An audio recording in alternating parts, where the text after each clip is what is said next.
Joel, welcome to the Coach's Journey podcast. Thanks very much. It's good to be here, Robbie. Yeah. Like when I selected the people to invite for the first few of these, as I'm experimenting with what is a podcast, what's it like to host one, all those things. I picked people that, one of the things I wanted to do partly was pick people that have been in some way part of my journey and get a chance to invite them and introduce them to the perfectly formed, however big audience that ends up listening to this podcast. So it's really lovely to have you here because you were my coach for like 2 or 3 engagements, I think, over about 18 months, and at a really fundamental time in my journey. And also through your business, your Coaches Rising, I've done 3, I think, or 4 of the programs that you do, and that's been really influential as well. So look, Yeah, well, yes, we know each other well, and I'm just delighted to be here because we always have great conversations. So I'm touched, I'm touched to have been part of your journey. Yeah, really big part. And we might get into that, who knows. But I want to start from a kind of random place in some ways, but an interesting one in others, which is like, when did you first come across coaching? Yeah, well, that would be a long time ago, and maybe a little bit of before that. I've been working as a community artist for many years. I trained as an artist at university, and I wasn't particularly a great artist, but with these groups of people I would work with, I was good at getting them to create. I'd work with young offenders, with old people, with kids, such a wide variety. And one of the things I could often get them to do is to create something that they were surprised by. And at the same time, I'd gotten into spirituality and psychology. And then I heard about this thing called coaching. I think it was maybe 15 years ago or something. And it was an older guy I was living with who was a coach, working as a coach. And I moved in and he told me what he did. And I was like, that's it. That's the thing that that encapsulates everything I care about and that I'm good at. And, it's a bit of a cliche, but it was in that moment, I just knew that's what I wanted to do. It was just, there was no deliberation. It was just a commitment to being a coach. It sounds like that was partly because you realized that's what you'd been doing already. Was there, like, how did you know? What in that moment, do you remember? Yeah. I mean, I think it, to use a word that it spoke to my soul, Hmm. So on the deepest level, that's how I knew, there was just this kind of inner knowing.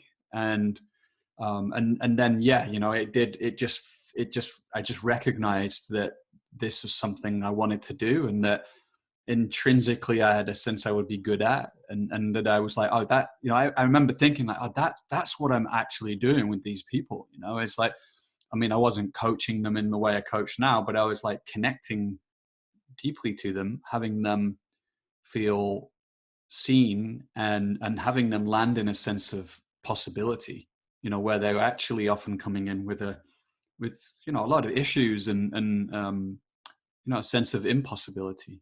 So yeah.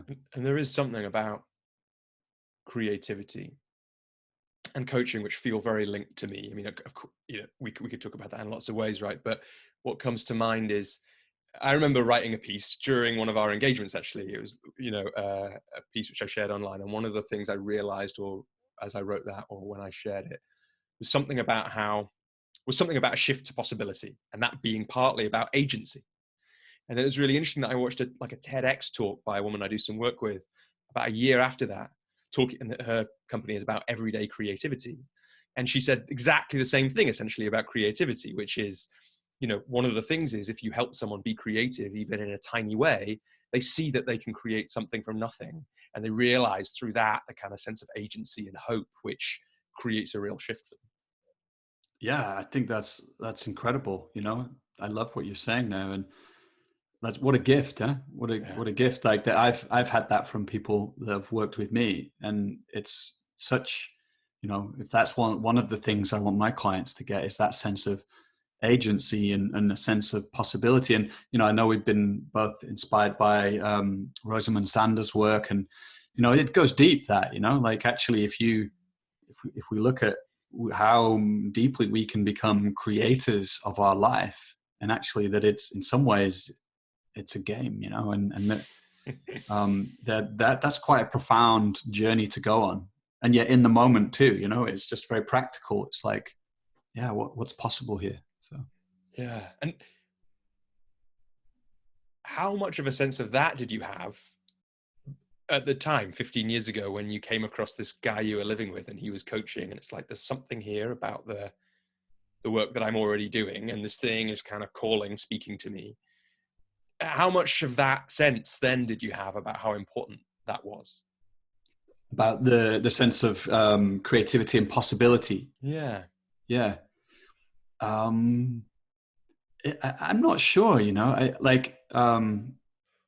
perhaps like unconsciously, like it was very in tune or aligned with, my way of being on a core level.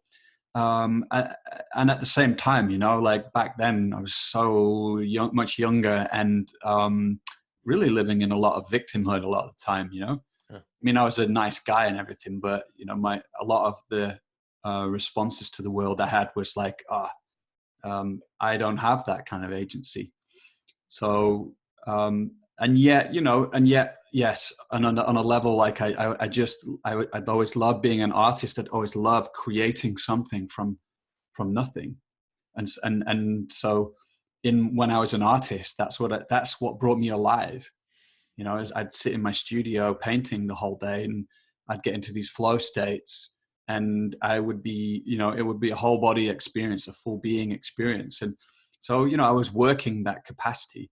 And so, like that was inside of me as well. And I knew that that's what I wanted more of in my life. And that's an important part of my coaching now. And it's something I want for many people, is to be in that kind of creative expression. That whatever's the most authentic way for you, that you have that. Yeah. It's beautiful. And so then what happened next? You discovered this thing and it spoke to you. How did you follow that thread? Yeah. Well, I mean, it's funny. I like think back to this guy, and sometimes I'm like, we had a beautiful connection, and he was like 10, 12 years older than me. But I just started going on some of the trainings that he was on, So I was like, I didn't know anything about what to do, but he was going to London to do this training. I was like, well, I'll join that, So I just started training as a coach, did a training in Manchester as well with a woman called Rivka Rubin, who actually reached out to me again recently. I was kind of a nice loop coming back. What was the name of the guy that you lived with? He was called Arta Vardin. He was actually ordained in the Western Buddhist order. So I can't remember his real name because he went by that name. Yeah. So he was, and I moved in there because I wanted to be in a household with practicing Buddhists. We meditated every morning, and actually, I'd come out of a very difficult part of my life where things really broke down, and I basically didn't really like myself, and went on this kind of journey, and part of that was moving in that house with him. And so it was a very beautiful time for me. And so, yeah, I think what came online then, well, what had already come online, and I think this is really important for coaches, and I see that with coaches, is that hunger for learning. So what happened next, was I was going on trainings, although I was pretty broke, I was like 25 or something, 27.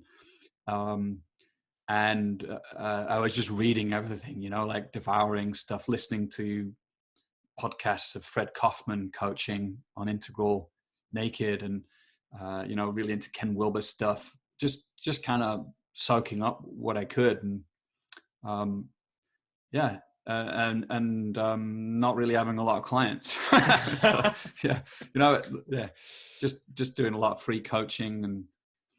And my coaching didn't really take off until I came to Amsterdam. That's when I started to do it more seriously. So yeah, I feel like I took a long route into my coaching journey. You know, I see the route that you took. I was like really impressed with you. You know, I was like, wow, Robbie's actually just is going for it. You know, he's clear about what he wants, and he's getting out there and he's creating this business. And you did it in a way shorter time. So, and I think what you're creating here is a great service to coaches. You know, because if you learn about growing a coaching practice, you can save yourself a lot of pain. And so I took a long route. Yeah. So, and if you don't mind me asking, what was like, you can go through a lot of pain in that time. Is there something that's coming to mind as you say that, some experiences from that? So you moved to Amsterdam quite a while ago now, right? Like 10 years or so? 11 years ago. Yeah. So there was maybe 4 years before that where, yeah, of that period of it going slowly. Yeah. What were the difficult times then?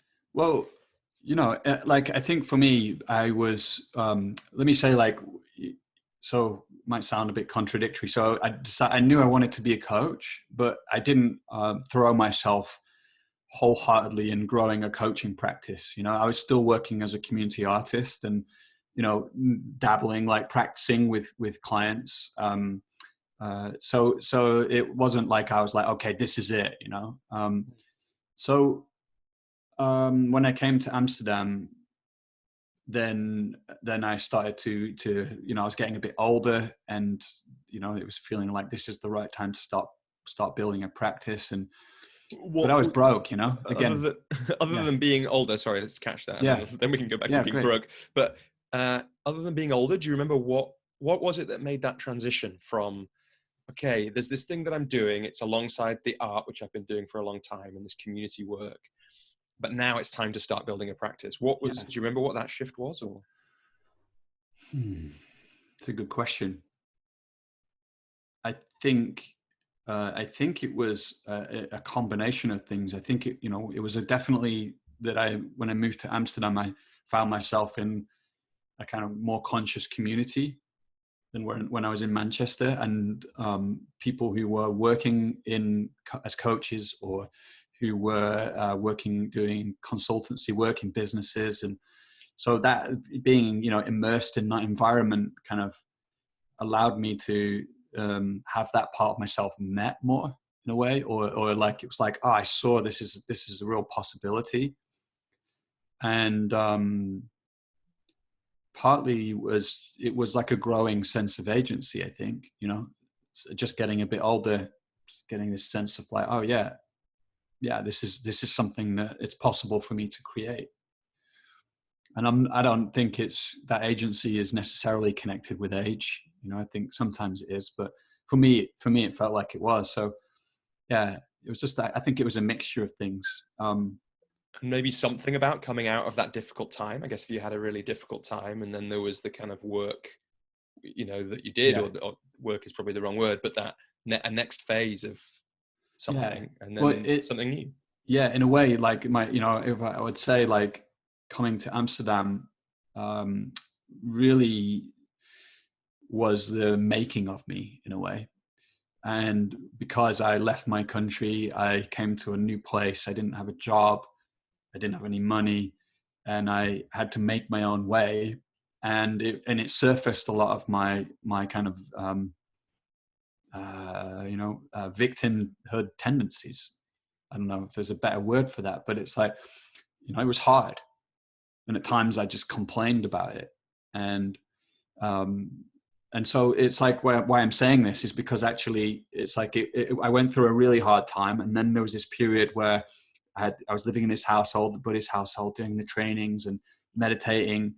That was actually felt like a very kind of transformative time. And then coming to Amsterdam, yes, the coaching started to pick up, and I got really dropped into like having to work with all my kind of tendencies to blame the outside world for me not creating what I wanted.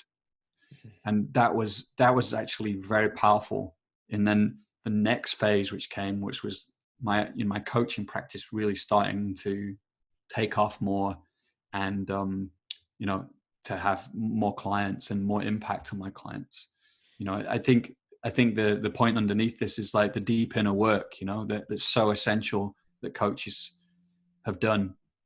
you know, that as coaches, we are like our own, you know, we're an instrument, and the more deeper work we've done, the more we can impact our clients and support them. So that was really like a tough time again, but it yeah, it was deep work as well. Yeah, it sounds like, and I think this has certainly been my experience as well, that running a business, especially a business where you have to sell yourself and your attention and all these things, is a pretty good way of making sure you deal with a load of your shit, basically. Right.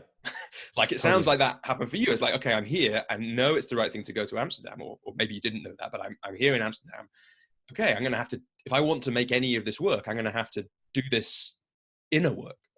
Yeah. Like, I'm curious for you, what did you learn on that, in that way, you know, building your business?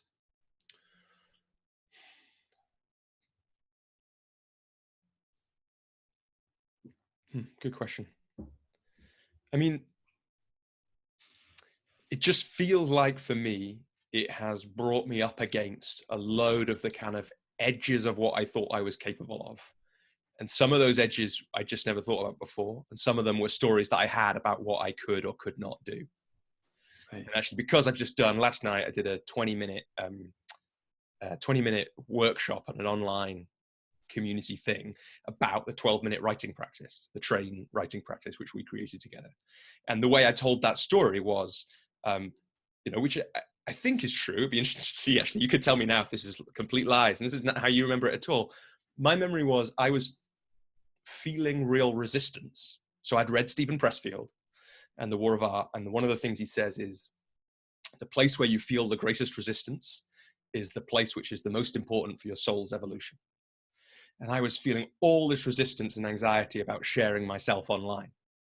And then from that, we created it, because it's like, well, I need to be visible. If I'm not visible in my business, it's going to be really hard. And I don't have to be like as visible as someone who's got a million Facebook ads running, but it's going to be hard for me to be successful in this work if I'm this worried, feeling stressed, physically anxious about sharing myself online. And then we designed a practice to kind of break through that, which, you know, years later is still running and has been really transformational for me. But it started from running right up against something. And that is one of the things that I've learned, I think. Yeah, well, I think you beautifully described that journey. You know, that mine was different and the same. You know, that you know, I was confronted by my insecurities about myself. You know, like, am I worthy to be successful, or to be a good coach? You know, to be a successful coach, am I worthy to be coaching these people that I want to be coaching? You know, like, my orientation around comfort and security, that we're also challenged, because it's a risk. You have to step out, and if you make yourself visible, then that's also a risk, isn't it? You're standing up and saying, this is who I am and what I believe, and that's exactly the stuff that started to get surfaced. And there's so many bits of it, aren't there? Because there's the financial side of it. It's like, how do I live with the fact that I no longer get, well, actually, maybe this was different for you. So I'd always been paid a salary. And so I had to deal with the fact that, oh, I don't know when the money's going to come. And some months, no money is going to come. And at first, how the hell do you deal with that? And then what I've realized, I'm like 4.5 years into coaching business, it still stresses me out on the months, or the 2 months, or worse still, 3-4 months where very little money is coming. But now, after 4.5 years, I know that there is a pattern of peaks and troughs. And I found ways to kind of mitigate the troughs, basically. Yeah. But I don't know, maybe that was different for you, that particular one, because if you'd worked as an artist, you had more of that feeling of sometimes, maybe all the time, there's no money. I don't know. Well, I did all right with being an artist. And yeah, you know, like, my story around that, my journey with that was, I never had a salary ever in my life. I've never had a job with a contract and a salary. I think I worked in the Royal Bank of Scotland once for like 2 weeks in their like credit card department, and I at the end of the 2 weeks, on the Friday afternoon, I was like, what the hell am I doing? And then I stood up and I was like, I've got to get out of here. This isn't me. And I just walked out, and that's not like me. I'm not always that spontaneous. So, and the woman walked me out the building and she was like, good for you. Get out of here. The woman that led the training, I thought she was going to be really angry. So, I've always, that's such a great little story. Well, and interestingly enough, the next day I got a big job doing community artwork. Like literally the next day. It was like really, one of those synchronistic kind of events, but a confirmation for me. So, but yeah, I basically, my relationship with money and that just changed a few years ago. And so I was like used to living in that cycle you're talking about. I was in the extreme end, like often not having a lot of money. I was good at finding little bits of work here and there to kind of supplement me whilst I was trying to grow my coaching practice. And and I also built that trust that you're talking about. I'd somehow gotten used to I've been broke, and it was okay. Now I wouldn't want to go back there, and I wouldn't wish that on anyone. And it was a valuable lesson for me in learning that, actually there's so much support in the environment I live in that I was okay. So, but it's I think it's a big one, like it's a big one if you're feeling stressed. And so any coaches out there, if you like, Rich Litvin is someone we've both learned from. And I remember him saying, actually it's okay to have work that puts food on the table, because it's very hard to enroll clients if you need them, if you're feeling you're in the survival place, because that's really going to come through in an enrollment conversation. So, I was painting houses and stuff when I moved to Amsterdam, and actually I ended up, having people working for me painting houses. So, and then it was such a relief when, I started to make a regular income from my coaching business too, so yeah, there's so many places we could jump off there, Joel, but let's go there. What, you came to Amsterdam, you did some painting houses, and I love the little aside that your entrepreneurial side was starting to come off. Like somehow you ended up doing well enough at that you had some people working for you. Like that's going to be, I'm presuming that's part of your story, right? There's something interesting there. But what you developed in Amsterdam, and maybe it's a little bit like we were talking about at the start, you saw other people in a more conscious community who were doing this work, and you kind of realized, it's possible. I could do this. Do I want to? And it sounds like the answer is yes. But how did you move then through that period to the point where the coaching business became more successful and you moved more towards where you are now? Yeah. Well, I think it was a result of the inner work and maybe you recognize this too, but it's just at some point I started to land inside my own kind of sovereignty, my own power, like a kind of confidence in who I am, more clarity in what I stood for. And that started to show, I think.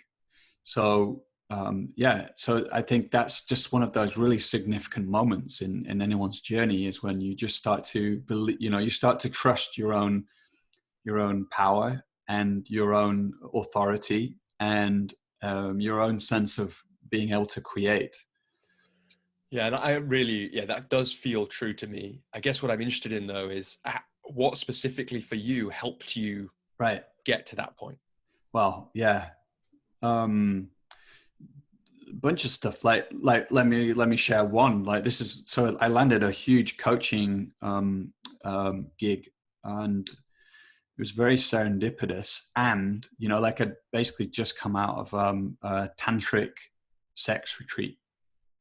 Right. And so I say that because I was thinking about it. I was like, oh, that's a bit edgy to share, because it was quite full on, like I won't share details, but it was like not not kind of fluffy retreat. It was quite intense.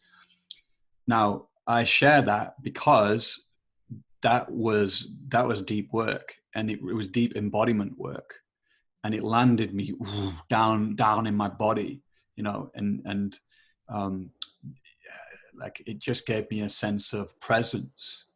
And this is one of those things that landed me in my own power, my own authority.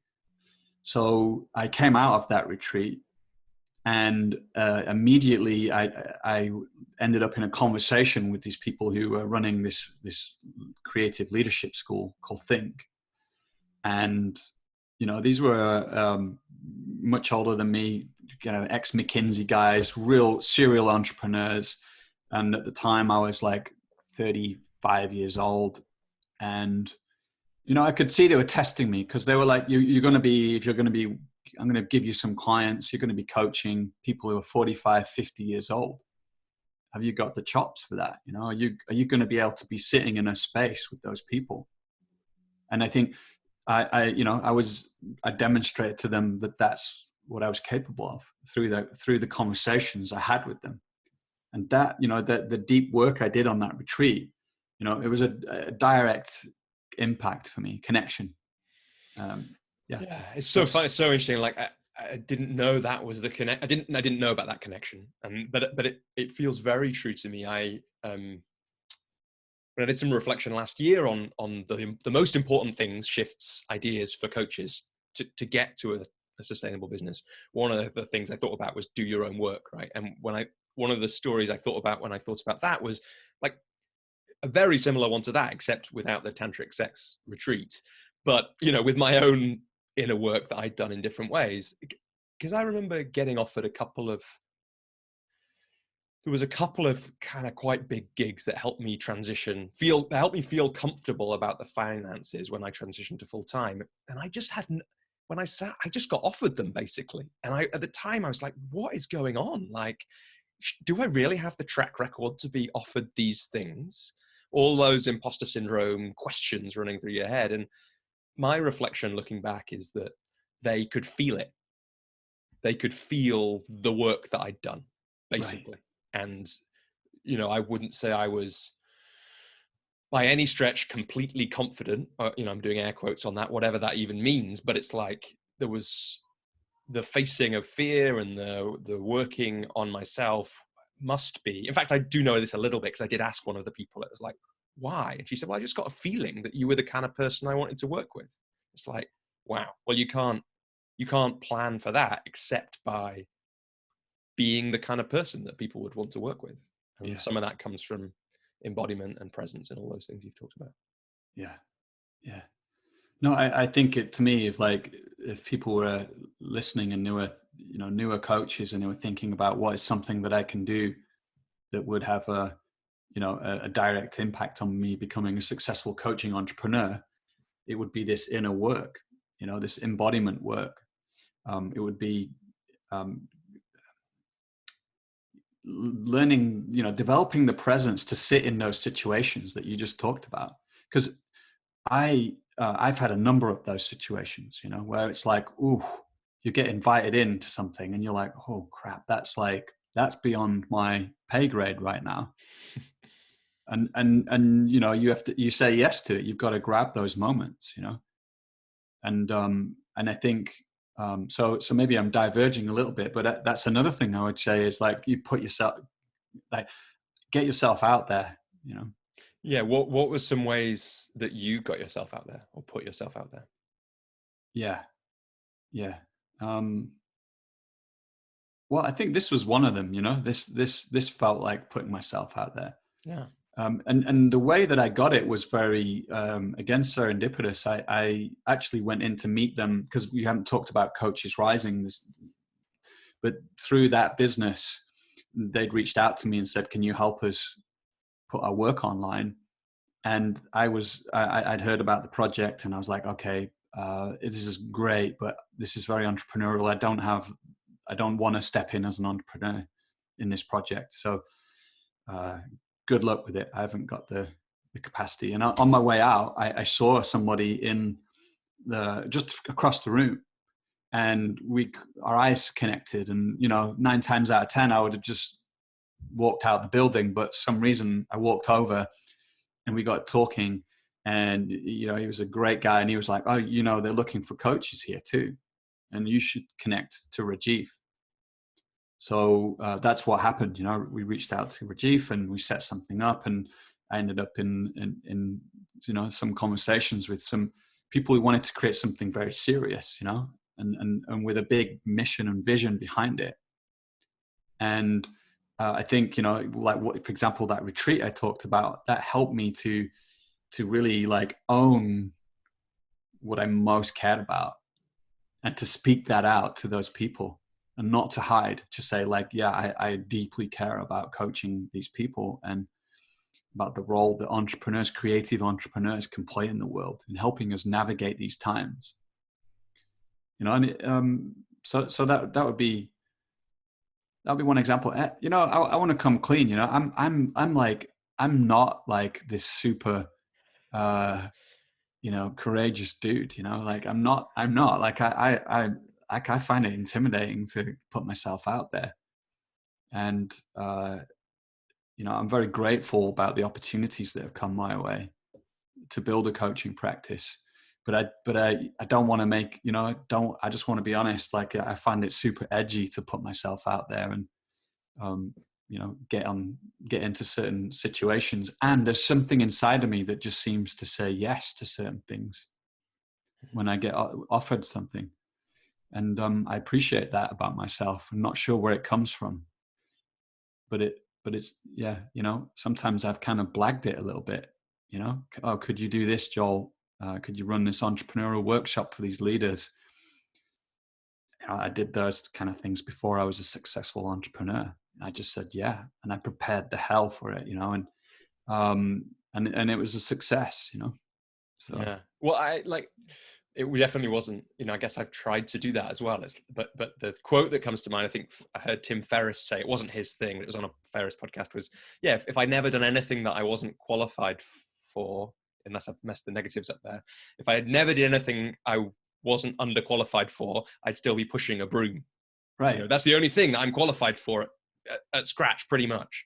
Yeah. So you have to be out of your like perfectly ready for space. Otherwise you never move anywhere. But it sounds like there's something, I really like that appreciation of the part of you that goes, yes. And then quickly rushes off to prepare frantically for the workshop. Yeah. I mean, I remember getting offered the opportunity to coach the founder and CEO of a huge online business, a bit like booking.com, but it was different. It was a rival. And, I was like 30 years old, 29 years old. And, I was out of my depth really, but I was like, yeah, okay, great. And we had like 2-3 conversations. In the end, we didn't like engage in something longer. And I think that was right. I think that's where I was out of my depth. I think he was like, okay, this, fair play. I got in there with 2-3 conversations. And then I think he just felt like that this guy can't really serve me in the way that I'm looking for. But, it's doing those things, where you're like, what the hell am I about to do? That I think, it's what it's part of life, isn't it? Yeah. Yeah. There's this story that's come to mind twice now, so I'm going to tell it. I saw, I think we're talking about courage in some ways. And I saw Jamie Wheal speak a few weeks ago. He's like, he's if anyone great. doesn't know, he's a really interesting guy. He wrote a book called, I've forgotten what it's called, but it's Stealing about Fire. Stealing Fire. Yeah. And he was speaking about the book he's working on at the moment. And he talks about this study they've just done where they're testing mice. So this is bad if you don't like that kind of thing, but they're testing mice, and they found this part of the brain in the mouse that if they stimulate it, the mouse is like more addicted to that than they are to cocaine and to sugar and I think to sex, right? And the part of the brain was courage. Oh, So this is why James. So this is his way of saying why he's hopeful about the world, because if we can help people tap into their courage, then they might become more addicted to that than they are to the dopamine of their phones and all these things, and we might solve the problems. And then he told this amazing story about what happens when you stimulate these mice's brains, right? Which is that you've got this. They have this the mouse in the cage, and then this like the shadow of a hawk flies over. And normally, obviously, the mice just scatter. But if you stimulate the courage bit of the brain, right, the hawk flies over and the mouse turns around, looks up at it as if to say, bring it. It's just like such a great story. I got like little shivers, and Jamie was like tears in his eyes at that moment. It was kind of amazing because of the hope that comes from the courage of all creatures, but the possibility for humans if we can all tap into that. And I think that courage, you know, being willing to face it, that might have been one of the things that was pulling you on in those moments. It's like, okay, it's scary, but it's also amazing to get through, to do those things the way you're out of your depth and go, whoa, I just ran that workshop, or I just, for me, it's like I was on, so the thing I did last night was on Seth Godin's online communities. It's like, whoa, I just did a 20-minute workshop for 98 people on Seth Godin's community. Like, the world looks different now once you've had that rush. And the same with sitting down with the CEO of the massive website 3 times, you know? Yeah. Well, let me ask you about that, because like, I think it's something very important that you're saying. So that rush, you know, I'm curious what that is for you, because for me, it's not just courage, and it's not just like, oh yeah, like a kind of certain kind of success where it's like, oh, look at me, you know, like I did that important thing. No, I think it's also like, it's when you start to live in alignment with who you are, you know, on a core fundamental level. And there's just this feeling you get of like, yes, you know. And before the call we were talking about aliveness, you know, and or maybe in the call, creativity and aliveness. But you know, that's to me, that kind of expression of who we are is something that we are deprived of in this world at the moment, you know, the meaning crisis. And so I think it's like, that's one of the reasons that I'm incredibly hopeful for with coaches, you know, that like Coaches Rising, we like, one of the things we want to do is empower the world's coaches, because I believe coaches can play a powerful role in these times, you know. And so so I think that's something you're speaking to in this, you know. It's not just courage for courage's sake, it's courage for our own unfoldment into the fullness of who we are. And there's nothing more meaningful and fulfilling than that in our lives. And so I want to bat that back. And curious for you, like being on Seth, that dude, I'm respect, man. I mean, good for you. It was a great moment of pick yourself, you know, which is a Seth Godinism, I think, really, is they did a very quick, I'll tell it quickly and then I want to come back to what you said. They did a really quick turnaround of, okay, we've decided to run an online conference for all the alumni of all our programs. We're going to do it next week. Who wants to do something? Basically, there'll be 20-minute slots. And I was like, because I'm working right now on turning the train writing practice into a book, which I can't remember if I said this to you, which I'm going to call I Wrote This Book in 12 Minutes, which I think is hilarious. I feel like I've now got something to stand on. When someone says, do you want to talk about something for 20 minutes? It's really easy with that now to go, yeah, I could talk about this, and I think people will like it. So I picked myself and did it.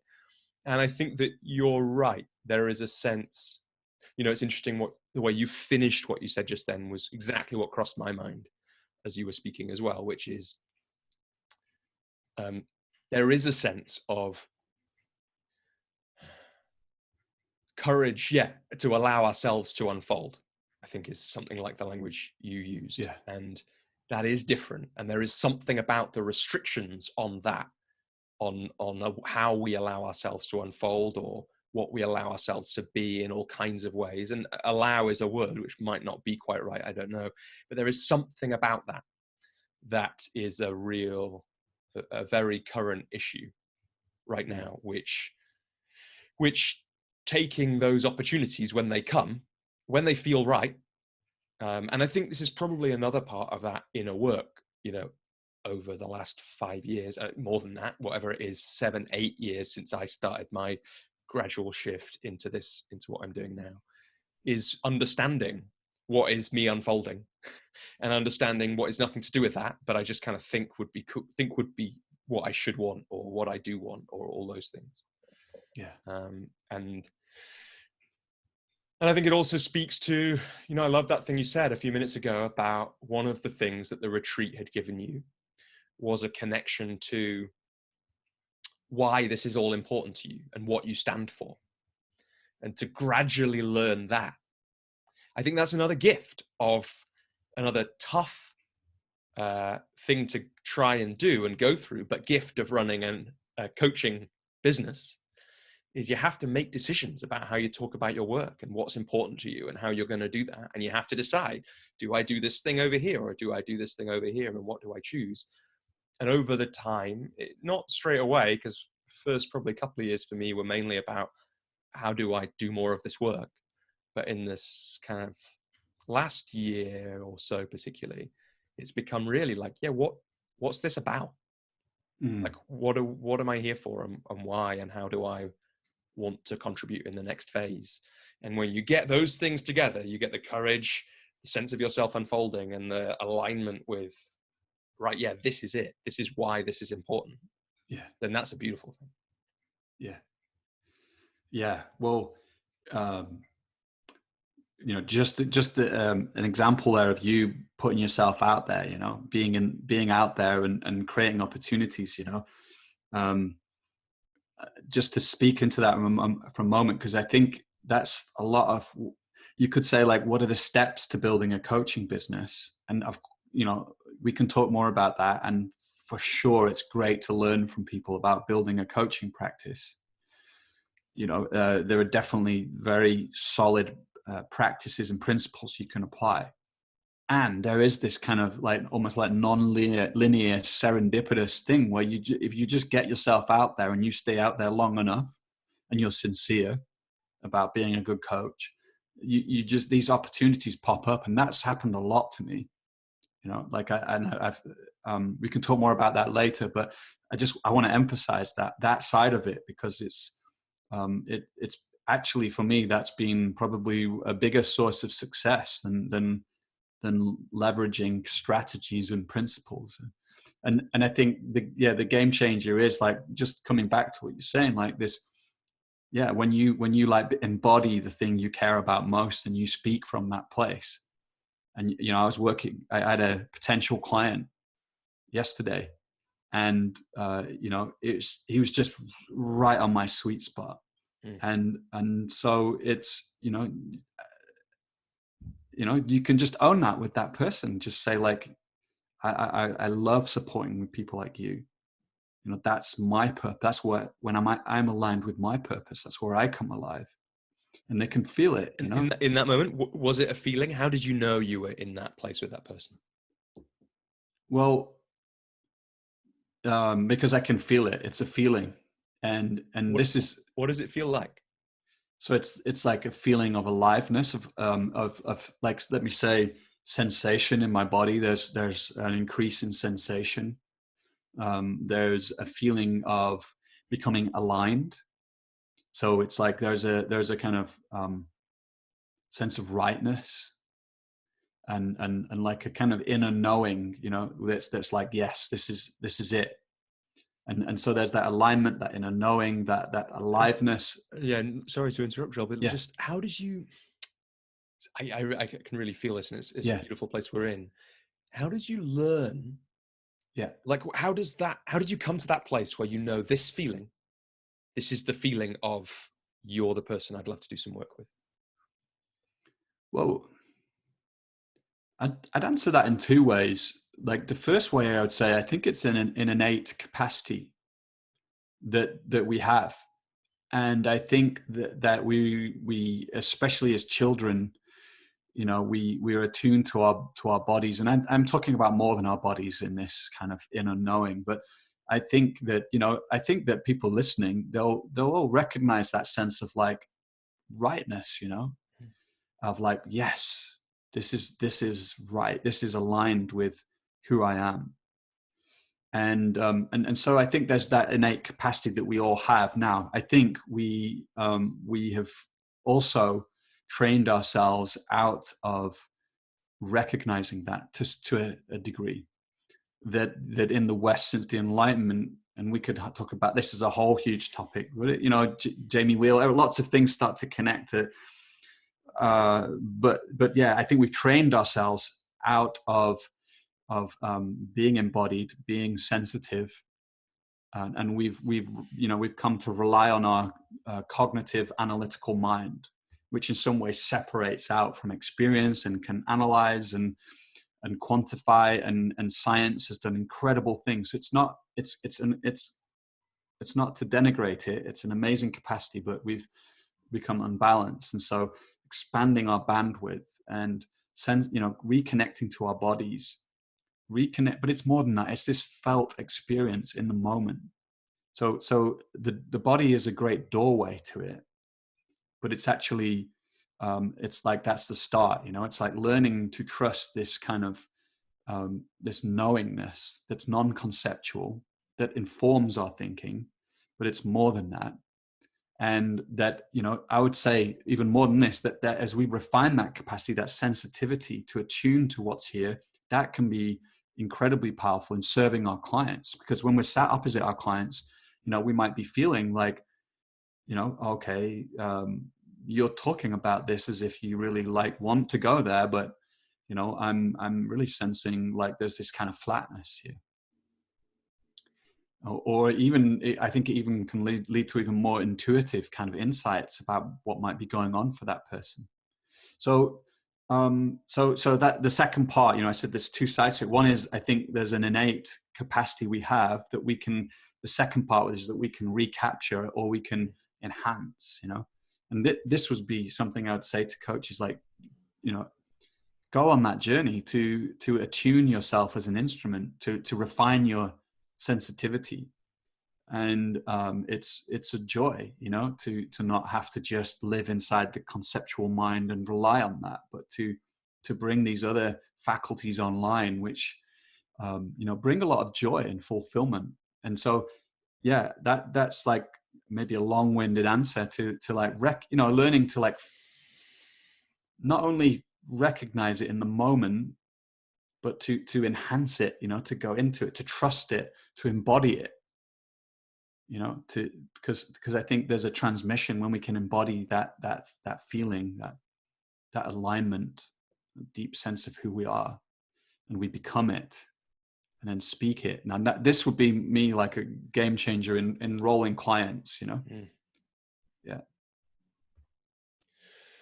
Yeah, and it was a game changer for me in my coaching. I was thinking about this recently because I saw that Coaches Rising, you've just started a new version of one of the courses that I did a couple of years ago. It's got a slightly different name now. When I did it, it was Coaching from Source, and now it's about become a transformative presence. Yeah. And I was when that was coming up again, I was thinking, I almost wrote to you actually, because I thought I should really send them an amazing testimonial about this course. But then I looked on your website, and the testimonials you already had were just as good as what I'd written. There was no need for me to send another one. But it was, it's to say what an impact that had on me, essentially opening up to this thing that you're talking about. And I just got this nice catch, which I don't know if this is where the etymology of the words come from, but you talked about us being an instrument, right? And the idea of attunement. And I just got that. It's just like, it's really nice. It just feels like that course. And the other work that I did, and I think, Rich Litvin, working with him at the time, he's a very presence-based coach. And so I definitely got a lot of it from spending time with him too. But I just am so much more just tuned in, not just to myself, but to the person opposite me, the universe, what's going on in the surroundings. And that has completely transformed my coaching from something which was much more cerebral in the way that you're talking about, to something which, I had a client of mine asking me, why did you ask that question? Where did that come from? And the only answer you can give is, I've got no idea why I asked that particular question. It's just what came out in that moment. Right. And that kind of attunement, I understand what you're talking about feeling right. But I love how it shows up in different ways too. I had a beautiful one where one of my clients was in a really difficult place and her dog was barking in the background. And just what came up was, what's the dog saying? And she went with it. And the dog gave this beautiful, impossibly beautiful advice to her about about what she was facing in the moment. And it's like, well, there's no way that my rational mind would have ever said, yeah, do you know what the clever thing to do here is? Ask about the dog and what it's saying. It's just never going to happen. And instead, it just emerged into and in a beautiful way. Yeah, wonderful. Yeah, that's a great example. Um, and perhaps, just a kind of facet of what we're talking about now is the analytical mind is often problem solving. And I think that can be a real trap in coaching. If we come into coaching trying to solve problems, the clients often want to solve problems, and we might buy into that game of problem solving. And for me, that's just when the coaching, the aliveness drops out of the coaching.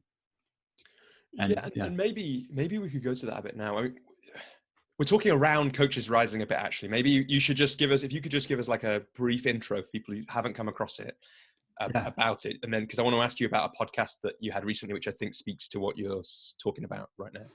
Yeah. So, well, Coaches Rising, we started, myself and my business partner, Lawrence, and now your brother's been working with us as well for the last, and been a crucial part of the business growing the last, Ewan, that is, I'm speaking of, for the last 7 years or so.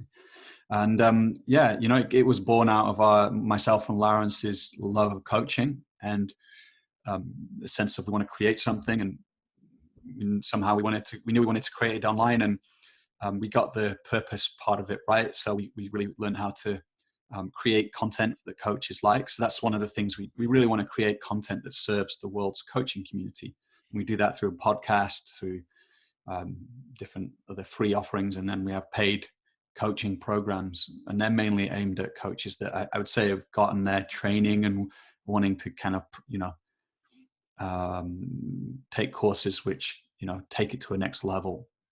And so and we learn about running a business the hard way. That's a whole other conversation we could go in, but that's kind of in a nutshell what we do. And there's now hundreds of coaches joining our programs, and it's very satisfying.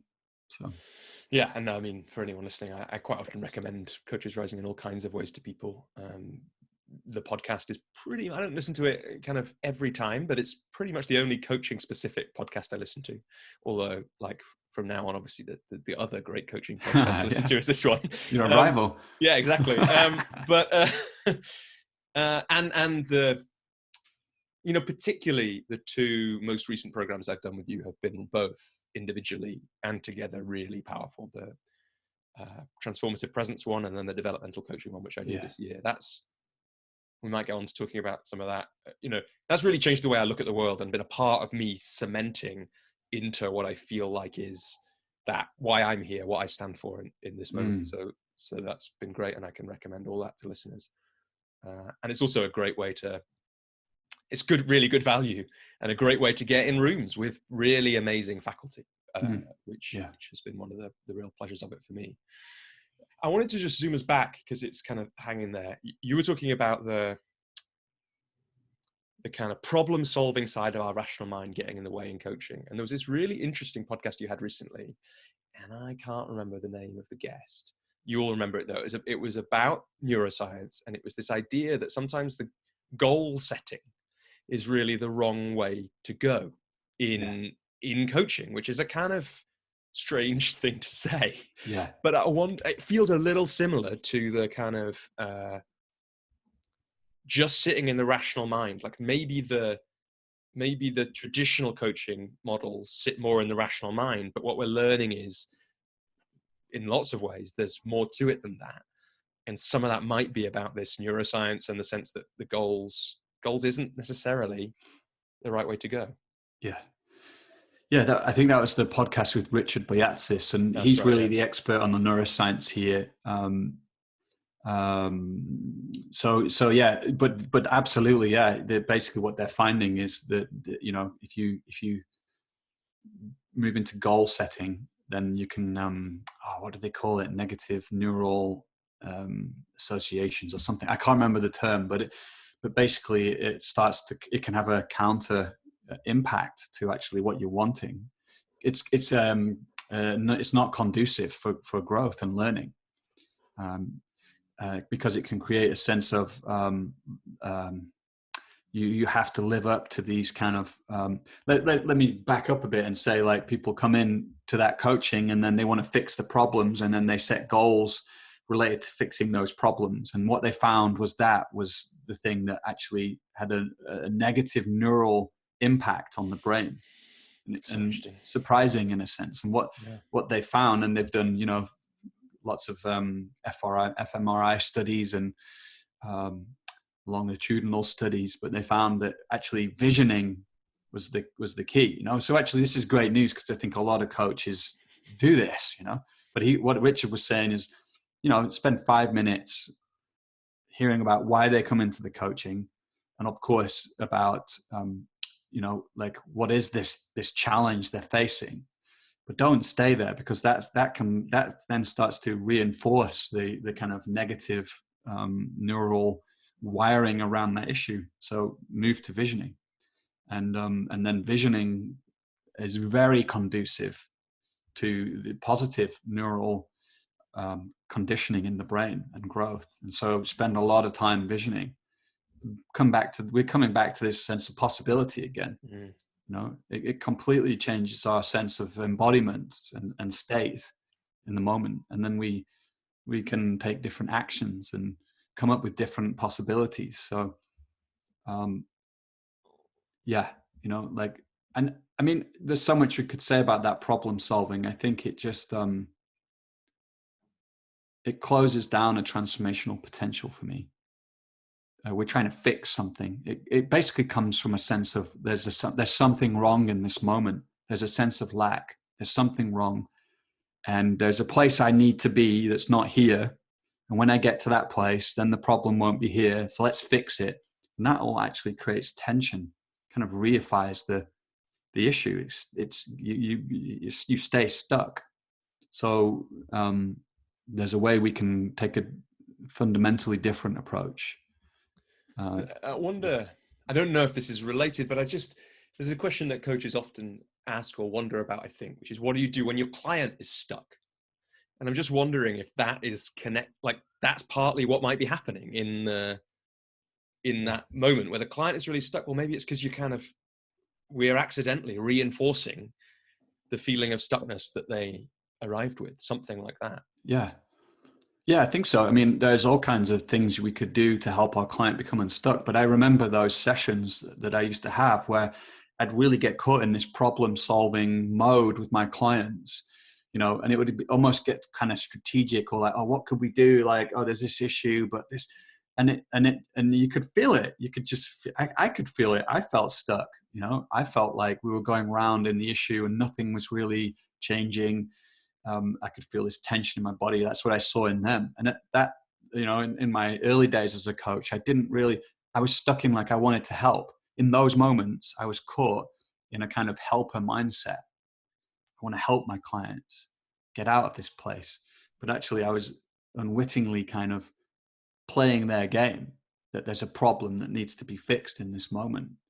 So, I've learned not to play that game. I do not want to play a problem-solving game with my clients, and I'm very allergic to that now. So, in a very compassionate way, I even bring that up now with my clients. It's a fundamental principle. It's like, oh, we're trying to solve a problem here right now.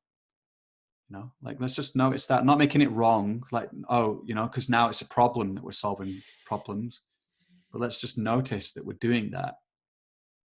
And let's just notice that that's the game we're playing right now. And what happens when we begin to just notice that? And well, we could talk about where that takes us, but, coming back to this issue, I think, that's my bias. Like, and I think, there's a place for, being practical about, okay, what do we do now? Like, what needs to happen? But I think, that always comes out of this new sense of possibility that's come from visioning. Yeah. So interesting. I guess I actually do want to catch that thing that you said we could go off to just a little bit, at least, to say, what's been your experience then in those moments where you, instead of like you would have in the past more often, getting dragged into the possibility, into the solving of the problem. You just notice that instead. What tends to happen when you say, "Huh, I'm Yeah. just noticing that we're solving a problem here"? So what happens is you move out of a state of agitation. So if they're in that problem solving mode, it's like you can go round and round and I've got to fix it, but what?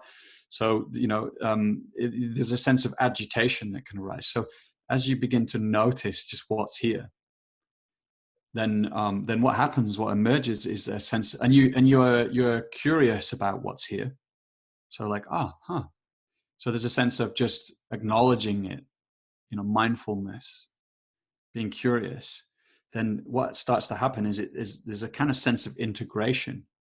It's just allowed to be here. And then I notice, I feel really tense about this thing and I want to solve it. And is it okay for that tension to be here? And And is this what the client's experience is as yeah, well? Yeah. yeah. So that's what they're experiencing. So Yeah. is it okay for this tension to be here? Oh yeah, actually it is okay. Oh, and it begins to settle. And and then now, so you're noticing things are changing. Oh, like, okay, so you feel more presence in your legs and your belly, and then suddenly they're relaxing and they're integrating, and they connect to a deeper kind of, that inner knowing can come for them. Oh, so this is what's really here. So they start to make different associations and different ideas. Different level of creativity opens up as people begin to relax and integrate their experience by noticing what's here. And so and then that's where that sense of possibility can come online.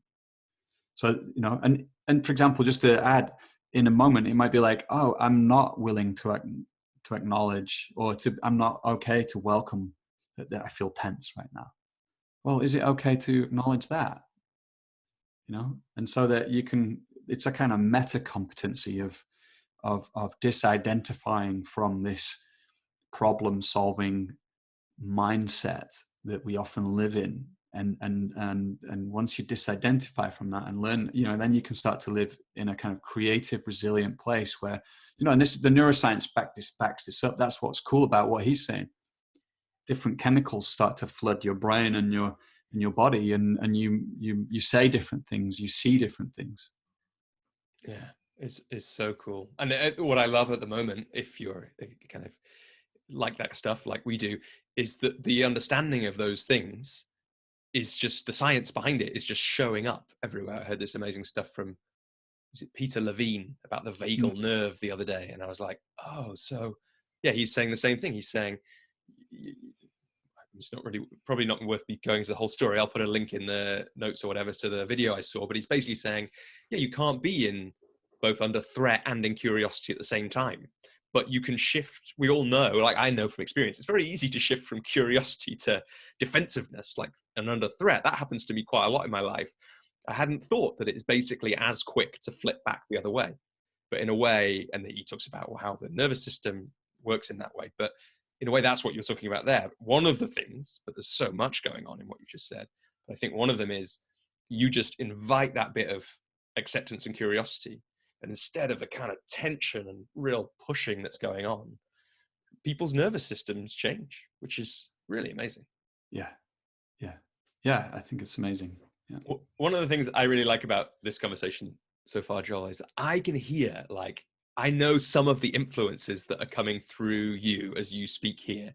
And I remember that one of the reasons that I thought maybe I should reach out to Joel to see if he is taking on clients or whatever. This is probably what we were on 4 years ago. I was like, wow, because he gets to spend all this time in the presence of these amazing thought leaders in the world of coaching.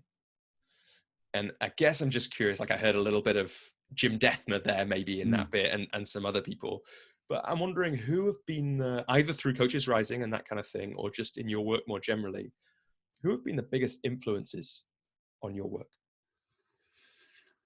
Yeah. Oh. Well, immediately I think of Doug Silsby, and that brings a kind of touches me, because he passed away last summer, not this summer just gone, the one before. And he was a beautiful soul, and an incredible teacher of coaching, and an incredible embodiment of a kind of coaching that I love. And so, his presence-based coaching approach is something that's influenced me a lot. And he taught in a lot of our programs. And, he was someone that we always encourage our teachers to do coaching demos online. And you just guaranteed have a great coaching demo every time. Someone would be a really meaningful, poignant coaching demo, where you would just feel the palpable shift that somebody got, and that was a testament to who he was as a person. And, he was the person that 10 years ago, when we first invited him into our program, he said no. We were disappointed because we read his book and we were like, this guy's amazing. But the second time we invited him in, he said yes, and he loved it. And he was the first person that said, what you're doing is really beautiful and important, and I want to be a supporter of it. And that meant so much to us as well. So there's Doug. There's somebody at the moment who is, I think, phenomenal, is a guy called Steve March, who's a kind of mentor of mine. He's my coach.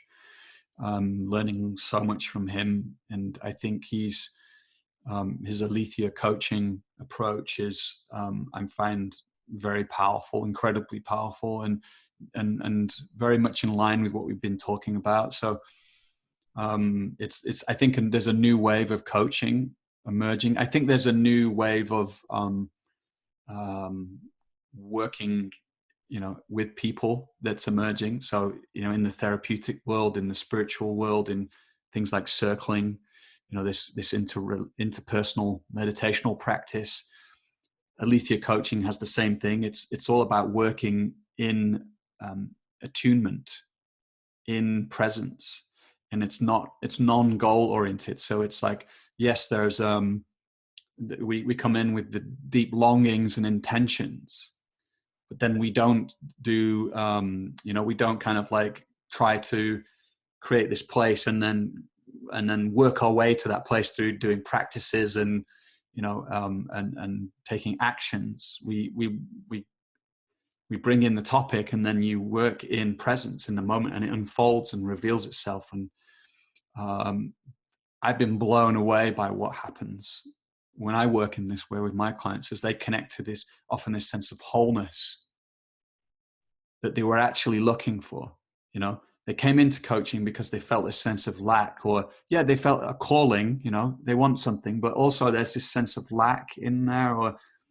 And when we work with that, when we work with what's there in the moment, and it unfolds and reveals itself, and they connect to this sense of wholeness, and they say, oh my God, that's what I've been wanting. And then they start creating from that place. Not, that sense of lack's eased, and suddenly their deep authenticity comes online. So Steve's really taught me about this, and I couldn't do his work justice. He's a kind of genius, and he continually surprises me with the depth of his knowledge and work.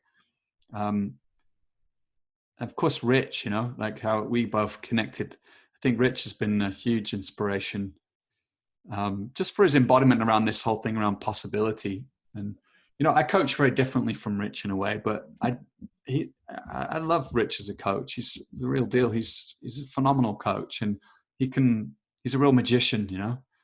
He can really like bring in that kind of left field question, and then turn you upside down, and you come out and you're like, what the hell just happened to me? And you're connected to that deep sense of possibility. So and he's what he's doing around helping coaches build their businesses as well, very solid stuff. So I think there would be that. There's tons, like Thomas Hubel, I'm very inspired by at the moment, and of course Jennifer Garvey Berger with the developmental coaching work.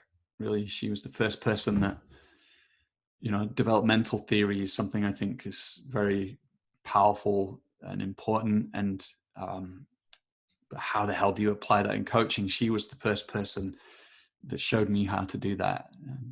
So yeah, she's amazing. yeah, I was blown away by her in the course I did with you earlier in the year, and like her book, the Leadership Mind Traps one, is now my, like, I give it to clients and recommend it to them all the time because it's just so, it's such a short, such a practical, such an easy book about such important and complex things. yeah, And she as a woman is like, yeah, really, really amazing woman.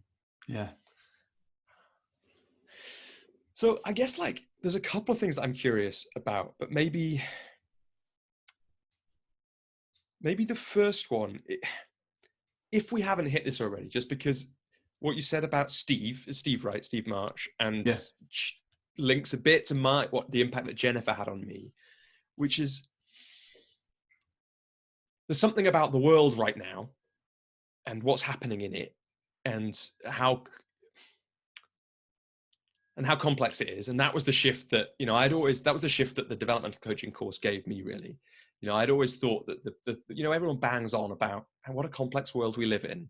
And I'd always kind of thought, oh, it's just another one of those people's negative biases towards stuff. So it's like everyone needs something to complain about. So they're complaining about how difficult the world is. Well, yeah, it must be very difficult for you living in your beautiful house in a Western democracy, right? It sounds like a terrible, terrible life you have. And then the course that we did, because it introduced me really to what complexity is in a deeper way, and how we as humans really run up against that way, is actually at the root in some ways of some of the challenges that the world is facing right now. And I have to say I was wrong about that thing about complexity. It's really complex, the world right now. And it feels like that's really linked to what you were saying about the work you've been doing with Steve and then be influenced by him taking to your clients.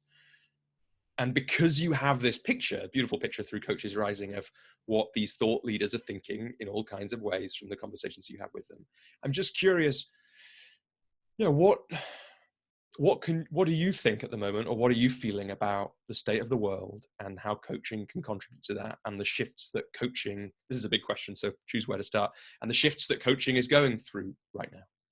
Yeah. Well, I mean,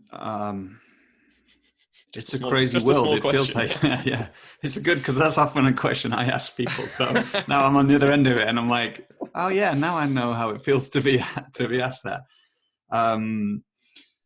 Yeah, well, yeah, I just want to say I felt the same way about the VUCA world and all of this, like volatile, uncertain, complex. What's the A? I can't remember. And I thought, these are kind of jargon, and is it really? But I don't know. Like, it just seems in the last 3 years or something, it's just like in your face, the kind of chaos that's seems to be in the world, and so I feel like I'm not an expert, and I have a lot to say on this. I've been thinking about this deeply, and I feel rocked, I feel I've been in times of despair over the last couple of years, where I really felt like, fuck, like what are we going to make it? Or what are we doing?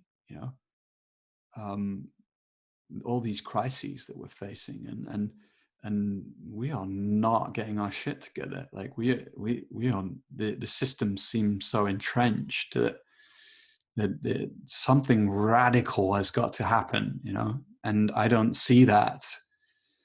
And of course, we live in times of incredible possibility, and certain people, I think it's Steven Pinker, have talked about how things are never better, and I see the truth in that too. But but it feels like the world is incredibly complex, and I think nobody really knows, like, and I think that's I don't know where we're heading, and that's confronting. I have a 2-month-old daughter, and that's added a whole level of poignancy to this world we're in, and desire to serve the world so that we do navigate these times. And I think like my sense is like that there's a wave emerging, people like Daniel Schmachtenberger, Jordan Hall, Jamie Wheel, Rebel Wisdom, Thomas Hubel. I think what we're doing speaks into it.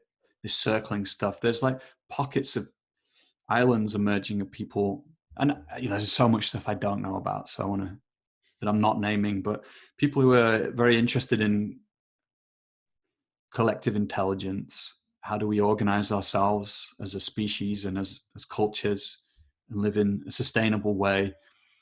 And I think that what we talked about earlier, for me, is fundamental. That we're one of the things that's being reflected to us is our over reliance on our analytical, rational minds, and that they are wonderful things. They brought us so many wonderful things, but if you think about Dave Snowden's work, like complicated and complex, complicated systems are they're complicated, but we can understand them. They're known, so we can create best practices.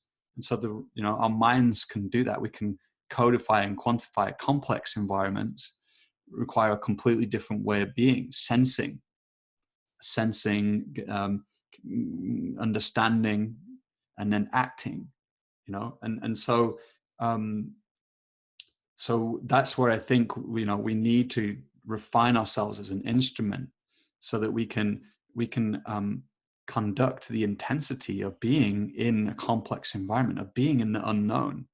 We can sense it. We can sense what's here, what's emergent, what are the weak signals. Can we dare not to know? And remain open and curious. The same with our coaching clients. If I want to get somewhere goal oriented, I've suddenly changed the landscape. But if I'm sat seeing my client as being complex and emergent, then the way I am with them is very different. I think that capacity is being evoked of us as a species as well. So different kinds of intelligences are becoming important to us. And embodiment is one of those. Like being embodied is one of those. So like coaches. So that's one of the things I said I see emerging in the coaching industry, is or in the world, is this, like Heidegger spoke about this attunement to attunement, this era, the poetic era. That we're in a technological era. These attunements he spoke about are like cultural attunements of the era, and he names about 7 of them. And the one we're in now, he names, is the technological era, where we're attuned to like the latent kind of capacity of something. How can we harness things to extract the resources from them, and so on. And then he's talked about this poetic era, this poetic attunement, where we attune to attunement itself. And I think that's what we're talking. We're encircling, or I hear Jordan Hall and Guy Sengstock talking about this. It's like we're learning to attune to what's here right now, to sense to what's emergent, in order to be able to respond with more wisdom and compassion. And I think coaches,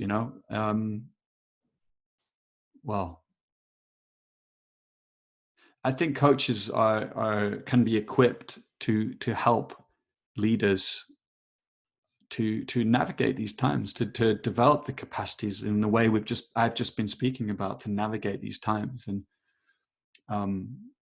when I say leaders, I mean everyone, really. I mean whoever you coach, helping them to, and so there's a heaviness to what I'm saying, perhaps, but there's actually an incredible aliveness to expanding that bandwidth, to learning to attune to attunement and feel it, and to be infused by it.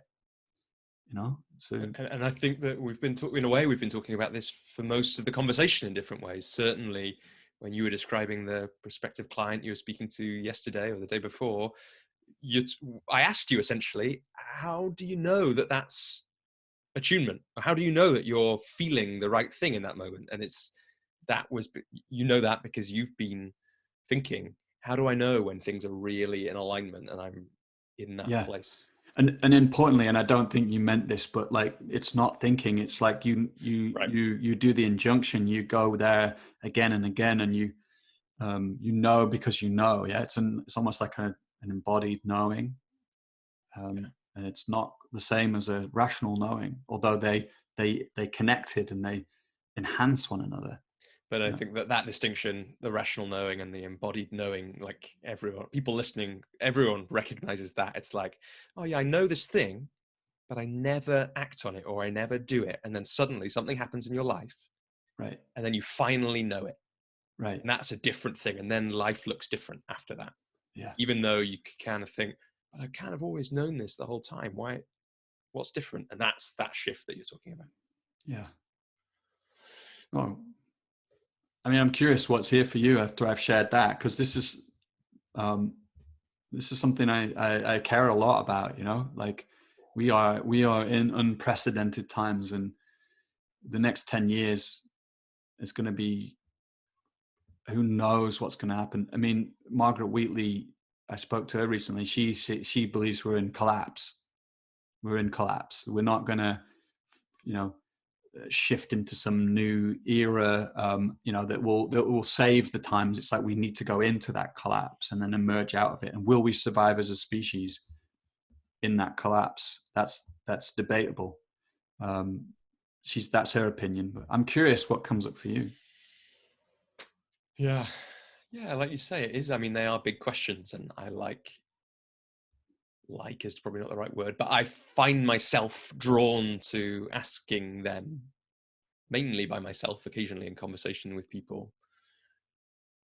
You mentioned Jordan Hall. I had the kind of insight that I had this year about my work came partly from art of developmental coaching. This sense, oh, the world is complex and like really complex and hard, and these are the ways we run up against that. And this is actually a real thing. It's not a made up thing. That was the first part. And the second part was I went to an event which Jordan Hall was speaking at, or I heard him say, someone asked him, what do we do in the face of, so for people who don't know him, he's a kind of weird guy. He was like a tech CEO and then made a load of money from the early internet stuff. And so has just been for the last, I don't know, decade thinking, essentially, as far as I can tell, about how the world works. And a very interesting thinker, kind of a different, like I've been in some rooms with some incredibly clever people, but being in a room with him was something a little bit different. It's like, oh, he's thinking in a completely different way, or experience, like he just looks at things very differently. And someone said, what do we do in the face of existential crises? And he said, well, I've been thinking about this for about 10 years. Would you like me to tell you what I've come to? And they said, thankfully, they said yes. And he said, well, you do two things. You work out where in the world, like what your unique mix of gifts and experience are. And then you put yourself in a place in the world so that you can contribute in that way, in the best possible way. And then you do the work, essentially, so that you are what he calls sovereign. But other people might call different things. But essentially what that means, as I understand it, is so you can be as skillful and wise and noble in the moment as you can. And what that means is that when you're doing your work in the world, using your gifts and experience, you are as sure as you can be that you are making things better and not making things worse. Because if we haven't done the work to be sovereign, we might be reacting from all kinds of past trauma or hunger or any of these things that might be impacting us in that moment. And we don't know why we're doing the thing. But the more sovereign we are, the more aware, the more present we can be, the more sure we can be that we're making things better rather than making things worse. And for me, those two things together, like the reason that landed so much for me, well, I was grateful because that's what I love doing with my clients, those two things, right? But partly it's because it's a response. It feels like a valid response to the complexity of the world. We can't know exactly what to do. So the best any of us can do is do the best we can. And those two things feel like a really good way of being as sure as we can that we're doing the best we can.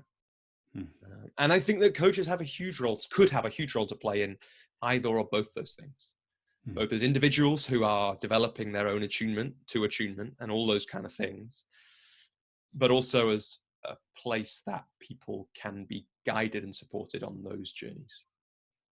Yeah, I mean, I think that's a beautiful, you answered that question for me, like, how could coaches play a role? Well, you know, that's for me what a lot of coaches are doing, huh?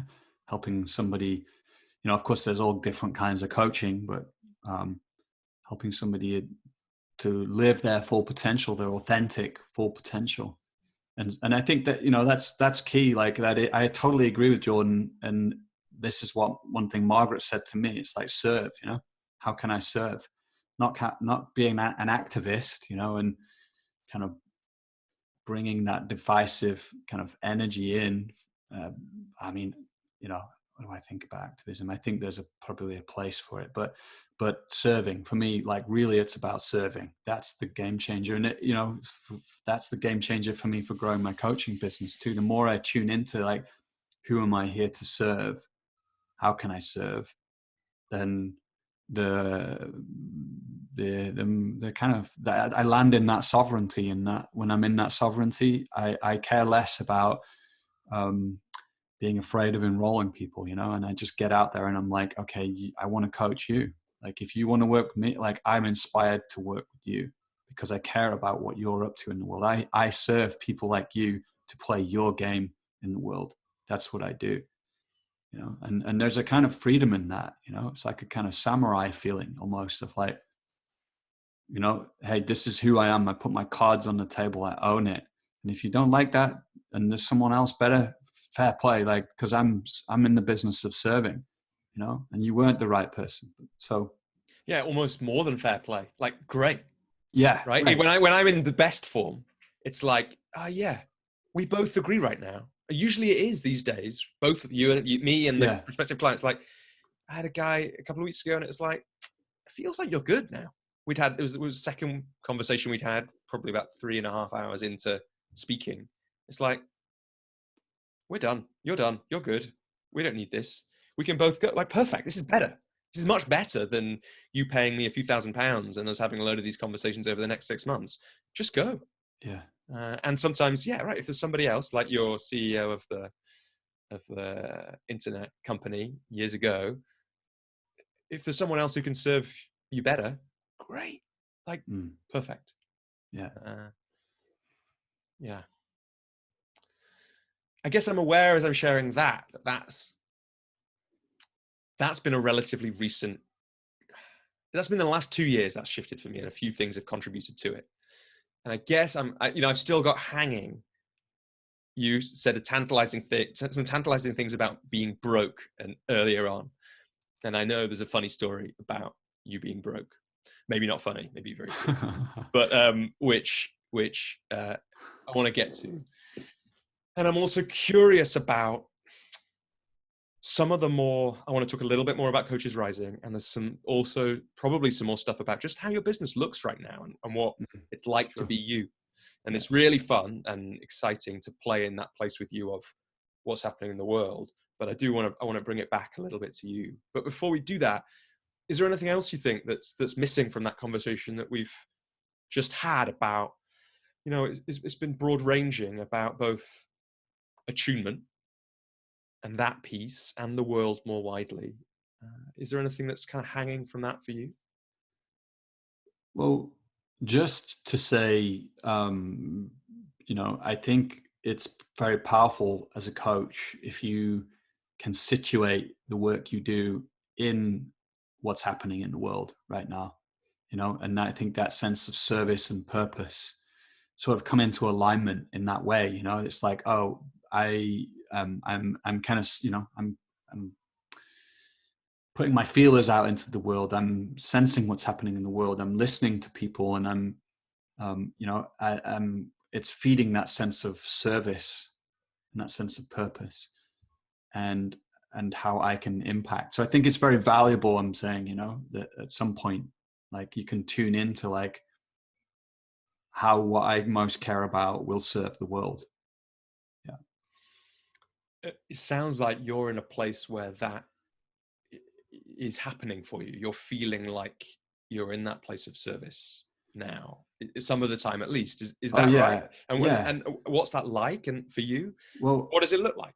it's a big, so this is a big thing. And actually this is the work I like to do with my clients right now. So there's this sense of created purpose, yeah, that we can like, I talked about victimhood, and then there's this point where it's like, well, what do I want to create in my life? What do I want to be? And that's really powerful. Yeah. And at some point in my own life, I started to see that was a kind of sense of precariousness behind that. Now, don't get me wrong, like, it's been really great for me to learn how to create things and to become empowered. But in some way, I was kind of, in a sense, like looking for control or completion.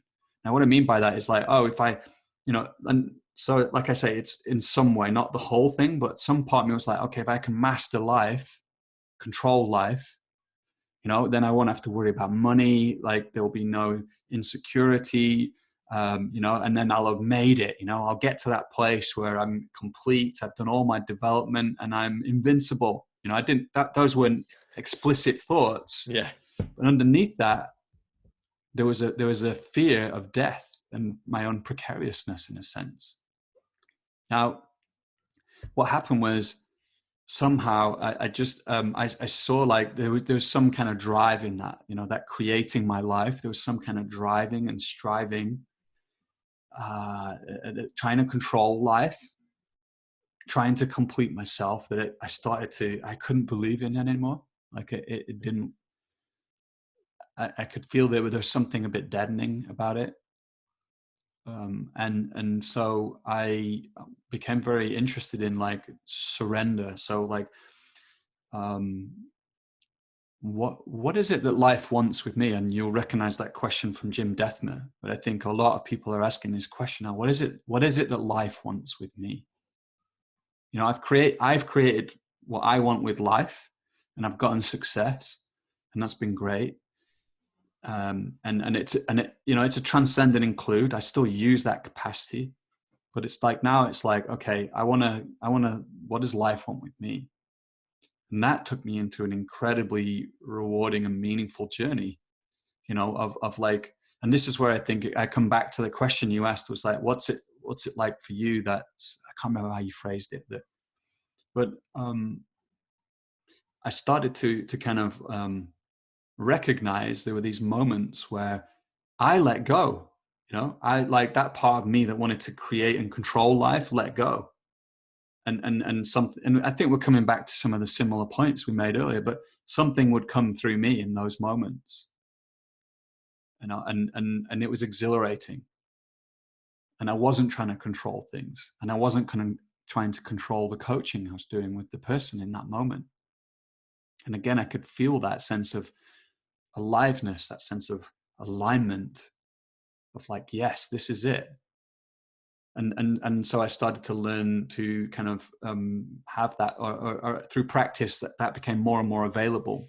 And that's one of the things I like to do with my clients. So it's like these people that have created a lot of conventional success, and there's still something missing, and they're ready to kind of, in some way, surrender into life and what life wants with them, and express their purpose in that way, to serve in that way. For me, that's where my true sense of service came online.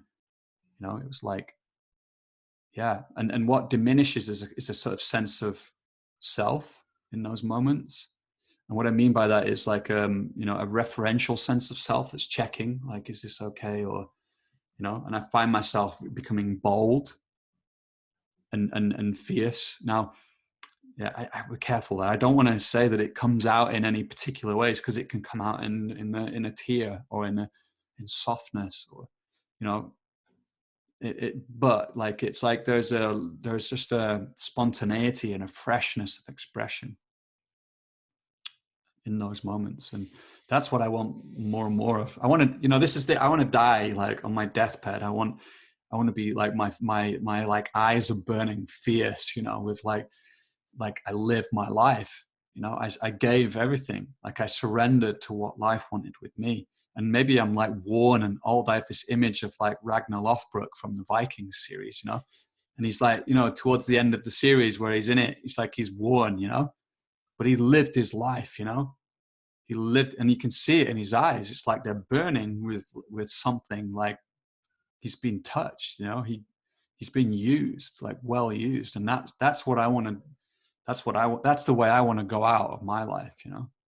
So, so yeah, that's the work I do with my clients, and a lot of them have, you know, been very successful in growth. A lot of entrepreneurs, I, you know, coach entrepreneurs. And, yeah, and I think yeah. that this is really important, because that shift, you know, some of the work that we did together was helping me through my similar version of that shift.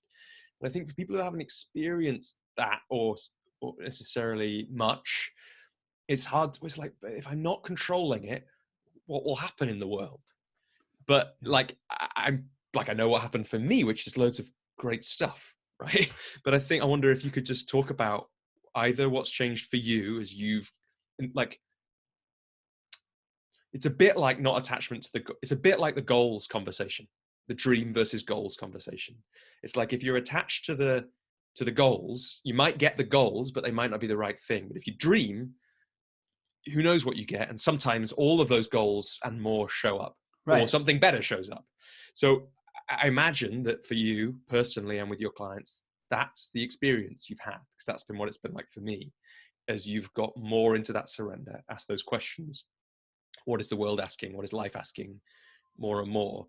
But can you speak to that a little bit, either with some clients or with what's changed for your own life, in the kind of what might look like more traditional success, but has come from this place? Yeah. Yeah. Yeah. Well, it feels like, in some ways it's hard to say, and in another way it's like everything, you know. It's like it's all like feels like an expression of that. Well, one way in might be, what does your business look like now? Like, what's going on for you in your work right now? Yeah. Well, yeah, and I think that's a good question, and I think it will like allow me to kind of answer that question you posed, you know. Well, what's going on for me in my work, like, is that it gives me an incredible amount of energy, and it doesn't feel like work, and I feel deeply privileged to be doing it. And so I'm doing my coaching with my clients, and And how does that look these days? Is yeah, it still with Think? Is it with yeah. other things as Well, well? A whole mixture of things? yeah. Interestingly, so Think is this creative leadership school where I really like honed my craft over the last 5 years, 6 years, working with a real variety of people. And I actually stepped out for a class because they run these, you know, cohorts every 6 months, and I've done a lot of them. And I stepped out because of the birth of my daughter. And so, interestingly, you know, what happens with life is that suddenly I've got way more clients, like private clients. They're all, you know, way more individual clients coming to me. So that's hard, because I made a commitment that I'm going to be spending quite a bit of time with my daughter for a while. Oh, and what, just, yeah, why do you think, like, can you track why those people are showing up now? Is it just life going, nope, do some work, Joel? Or like, what's... Well, I don't know. Like, I actually don't know. It's like I put my website online recently, and or I updated my website. Actually, I didn't have a coaching website for years and didn't need one.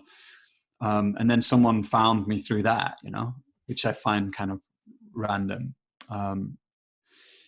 I think it's, you know, I could say, like, I think it's like a case of landing deeper and deeper into that sense of who I am, and that the work, the sovereignty we spoke about.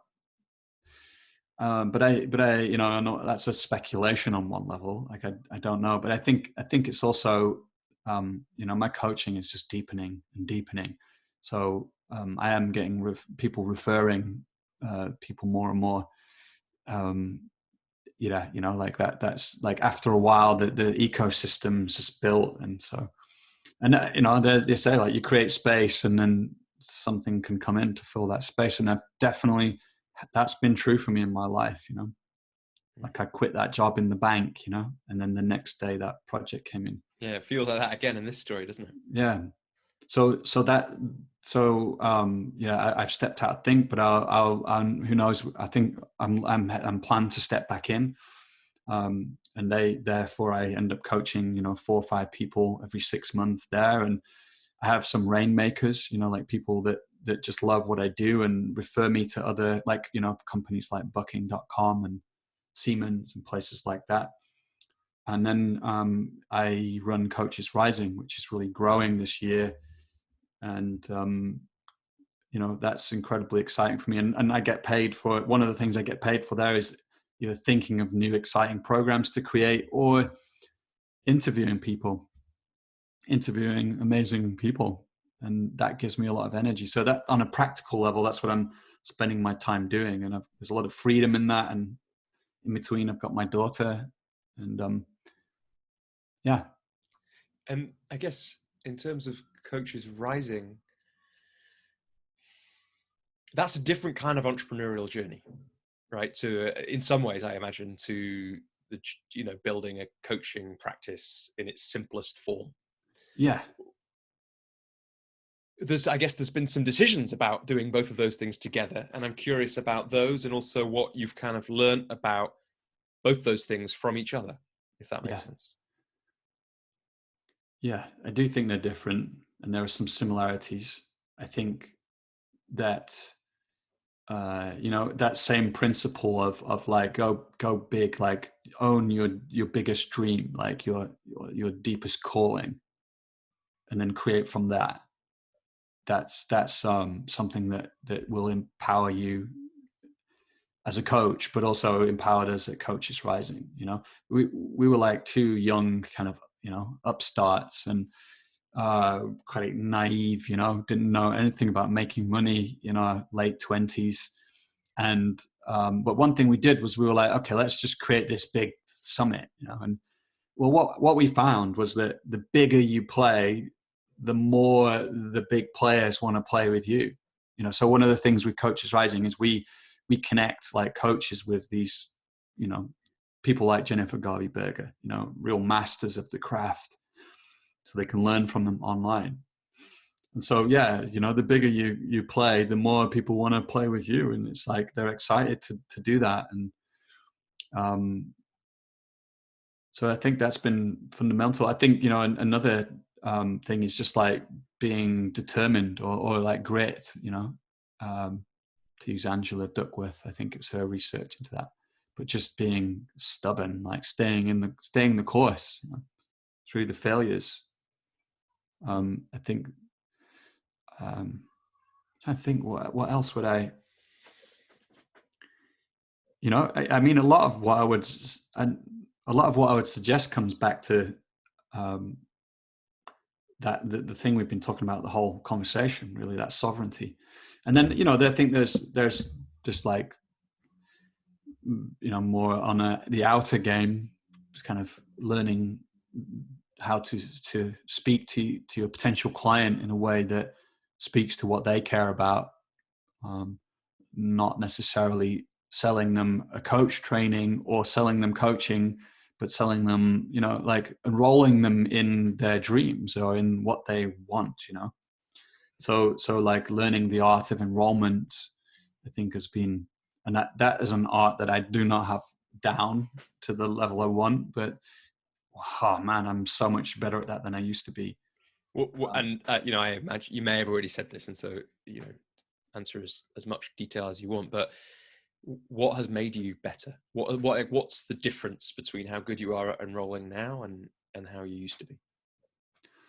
Well, learning that it's really not about selling. It's like the enrollment is about being a coach.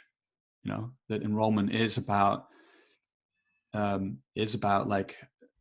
So this approach that Rich Litvin introduced to me and to you, to many other people, but like getting into a deep, powerful coaching conversation with someone, and giving them a taste of what you can do, and taking them into a shift, and through that, like eliciting their deepest dreams, and having them land in a sense of possibility that they've perhaps never had in their lives before, and then so to going there, and then only when you've been there, then saying, well, this feels like it could be the right time to talk about working together. Would that be something that's interesting to you?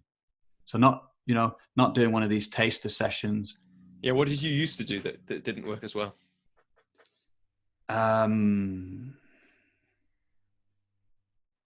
Well, I just didn't do a lot of stuff, I didn't dare to reach out to some people and say, hey, I love what you're up to, and I'd love to invite you into a coaching conversation. No strings attached, but this is what I do sometimes with people.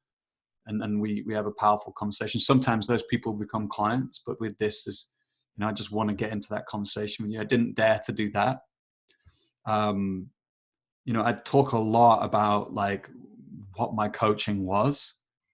In a way, I've done that quite a lot today. We've talked about how that maybe I think that's interesting I love hearing about how people coach, but I don't do that with my clients. In these enrollment conversations, we coach. We coach, and so I used to talk a lot about the kind of practical parts of it, and then I'd be like, I just had a really crappy sense of like money, be like really nervous, like, and charge amounts that really weren't sustainable to live from. Let's go there, Charles. I need to tell you why I want to ask you about the money jar, which is essentially what. Oh yeah. Is. So I want to ask you about that. The reason for that is, so I sent out to you. I think that other podcasters sometimes do this as well. To all the guests, I sent a request for talking points. But the reason I did that, or the reason that the question is phrased like that, is that my brother Ewan, who is a friend of yours, which is how we first met. He once said, "Has Joel ever told you about the money jar?" This was like separate to the podcast completely. And I was like, no, this sounds great. And then I asked you the question and you put it number one on the list of talking. Oh, cool. So, right. Okay. Because now we picked it up. Like, so now it's going to be like, this story is like, the worst end to a podcast of all time we're going to get to. But just like, because you're talking about the crappy sense of money, and because money is something that so many of us wrestle with in different ways. And you earlier on spoke about how you've been broke and you've realized it wasn't like you didn't die, and that you saw things from that place. And it's interesting. Mina Arias, another guest who I interviewed already, he spoke about getting to a point of essentially bankruptcy in his coaching business, which is like, I mean, that's serious, right? It's not fun at the time, but there's something that comes from that. So I just wondered if you could just speak a little bit about that. Yeah. You mean my journey with money? Yeah. Maybe starting from the money jar. Yeah, I will. Just in case it's a good story. And no. It's well, look, what I would say is this, like I was like broke for like, 12 years. Like after I left university, I was like 13 years, and I remember like being like, I have some entrepreneurial friends who were like, doing pretty well, and I just remember working for them, and going, what the hell, like this is like, when is it going to turn around, when is it going to change? And now I am blown, I don't want to boast, but like things are amazing, things are incredible financially.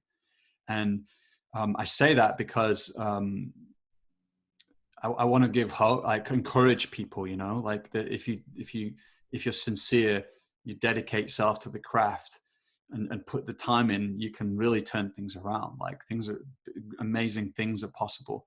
Well, let me come back to the money jar story. Well, it was just basically with Coaches Rising, we created our first product, and we spent it's like classic entrepreneurial mistakes. We spent hours and hours, weeks, kind of creating this product, building up to this launch.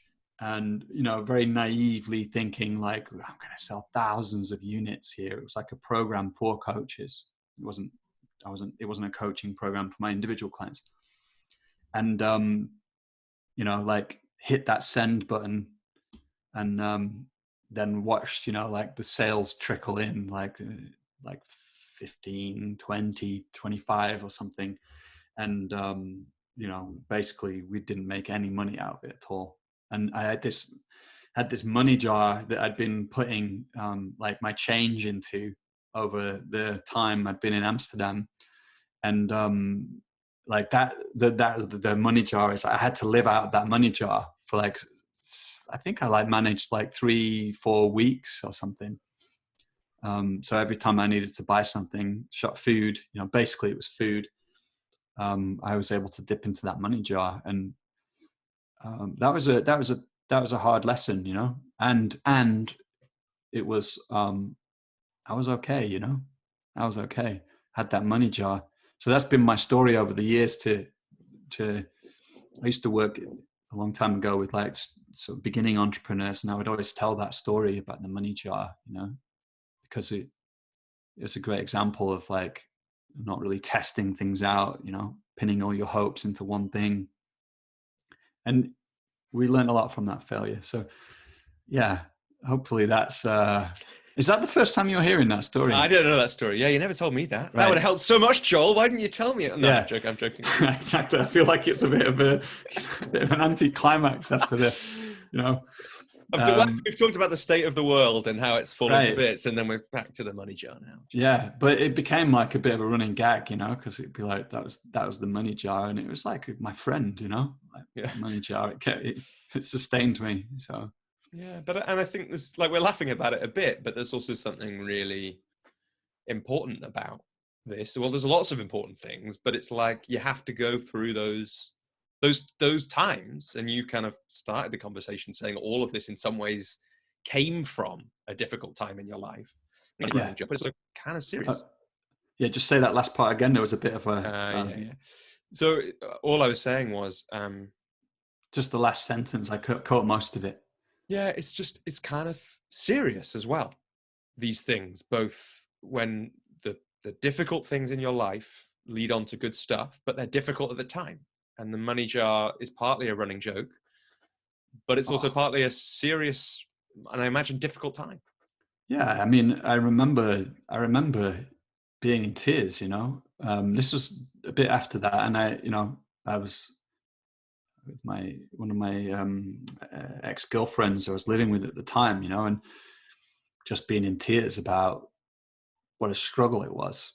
So hard, and I think, and I think as coaches we can end up in that place where it's like, this isn't working, and we're struggling to put food on the table or pay the bills. Unfortunately at the time I didn't have kids or anything like that, that I can't imagine what that must be like when you've got a family to support. So, I think I'm not quite sure what I want to say with that, but it's like, I sympathize with anyone who's in that place, where it's like, this isn't working for me. It's something I care about so much, wanting to be a coach, but it's like I'm not making any money out of it. And my story ended up good, like it ended up fantastic. Like and maybe that's where to go. I mean, I think you've touched on this, or we've touched on this in different ways across this whole conversation. But yeah, I've had moments like that as well, where it's like, I care about this a lot, so much, and it's not working, doesn't feel like it's working right now. Are there 2 or 3 things that feel like, if you were speaking to somebody in that situation right now, advice you'd give them for what to do, reassurance, like what would you say to yourself, if that's useful, or to just somebody else out there? Well, I would say probably a few things. I would say, that you'll look back. I wouldn't say this necessarily to the person. It wouldn't be the first thing I would say, for sure. I would really want to, it definitely wouldn't. But one thing would be, for me, I look back on that situation was very formative. That was transformational at the time. It was very difficult, but it was the making of me. You know, it was part of the making of me, because at some point I was like, I have to do something different. This isn't working, and I can't keep collapsing, you know, and kind of complaining. I want to get my shit together. There's a decision that was made, you know, and then new actions came out of that. So that was one thing, would be it's actually was very transformational. The other thing, now that's one of the things I did in that moment. That's where I started the painting business. Was like, wow, put some food on the table, you know, like actually it sucks to be in that survival place. So if you're still developing the kind of entrepreneurial acumen to grow a coaching business, why not do that alongside something else? You know, well, that's what I did. Yeah. And that worked for me, because actually painting houses in Amsterdam is very lucrative. That's what I discovered. I was like, holy crap, like you get paid quite well here. And so, you know, I started undercutting my competitors a bit, and therefore getting more gigs in, employing people. And alongside of that, still growing Coaches Rising and my coaching practice. So don't be afraid to like put the money on the table. Yeah. Yeah. No, I think that's certainly massively helped me when you just go through those difficult times, the cycles. It's great if your whole livelihood doesn't, the ability to pay the rent doesn't rest on whether somebody says yes or no to you as a client. Like if when it does, like you said earlier on, that's really tricky. Right. So that's really fundamental, like learn the art of enrollment, you know? And so I would say, just to build on what you're saying there, is like, learn that it's to accept those no's, like learn to get in the game, play a game. Like this is why I love the work of Rich Litvin, Steve Chandler. Carrie Granger is someone that I had a great conversation with about enrollment recently. So like, I was a bit stupid really, like go to, and I think you might agree, like this is why I like that you're supporting coaches. It's like go to a coach who's built a coaching practice and learn from them about how they did it. That will save you years of struggle. I did not get my head around that one, and I don't think they were really out there as much as they are these days. There's a lot of people selling marketing and like, hey, make a 6-figure in 6 weeks, and they're not actually they're not coaches. They're like marketing experts. They never built a coaching practice. Now I don't know for sure if maybe they can help some people, but I want to know from the real people, the real coaches who built a coaching practice. Like Carrie Granger built a 7-figure coaching business in 18 months. Yeah, she was someone that we wanted to get in our business as a host, hosting the programs. That's really important. I want high caliber people hosting the teachers. Within like one program, she was like, I can't do it anymore. My coaching business is like taken off. Then a year later, she was like, I've got like, I don't know, like 8 people, 10 coaches working for me now in my company. So, like you can learn, and she talks about very important principles in enrollment conversation. We mentioned them, coach people, learn to coach people, learn to practice speaking out your fees. Don't go in cold and I guess that we could have a whole conversation. That's something about money there where, it's like that journey with money is such a deep one. But now when I look back now about what I charge, it's like that 5 years ago, I would have felt very uncomfortable charging that. And, Rich has encouraged us to put our fees up. And sometimes I have question marks about that high fee paying game where it's like higher and higher and higher, but I think it's something to, it's a real edge, transformational edge. Go into your relationship with money, and if you put your fees up, you will do. So when you tell someone your fees, then shut up. Don't. And it's not just your relationship with money, right? It's your relationship with yourself and how you think about yourself and your self-worth and all those things. Yeah. It's definitely another part of the journey. Just one little thing I said there was like, say your fees and then shut up. What I mean by that is like, when you say it's 5,000 euros to work with me for 6 months, that's then don't, what I used to do would be like, yeah. And, so, and I would just be like kind of uncomfortable with it. Well, be professional, own your fees. Like, yeah, it's 5,000 euros for 6 months. And this is how many times we're going to meet, and what you're paying for is that vision you've told me about. That's where we're going to go. That's what we're going to create. Yeah. I mean, I feel like we're, in some ways, this is a whole other conversation. There's so many things here that could serve people that we and I think we talked about some really beautiful things. And maybe you cover some of these topics in more depth with your other speakers. Yeah, well, I guess it does feel like we're coming towards the end of our time. It's been really like wonderful. I guess, is there anything else that feels, and yeah, you and I especially because we've been talking about the state of the world and all those things. Yeah, I'm sure we could record another 2 or 3 lengthy conversations like this, and we could get into the real minutiae of these things, and there's bits of your story that we haven't heard and all those kind of things. But is there anything particular before we draw the conversation to a close that you want to share that's important to Well, I speak just about? recap. No, I will just say very quickly, like in one sentence, but like if I was to say do 2 things, if you were a coach and you were new to coaching, well, 3 things: like coach your ass off, become a great coach. Bottom line. But it would be like the 2 things we've just been talking about today. Like, one, what is that thing that you care about most in your life? That what is it you feel called, the service you feel called to have, the impact you want to have in the world? Like, connect to that, speak from that place. That's the inner game. And then 2, like, go and learn from you, Robbie, like, or from Rich, or from someone, like, what are some of these principles that you can learn, you can apply in enrollment, and they will speed things up no end. That'd be the 2 things I would do. Beautiful. A great way to end the conversation, Joel. Look, it's been such a pleasure to have you on. Wonderful conversation in so many ways. And yeah, I'm very grateful that you agreed to do it and that you've made the time, even when your little daughter is only 2 months old and the business is running and all those kind of things. So Yeah. look, thanks so much.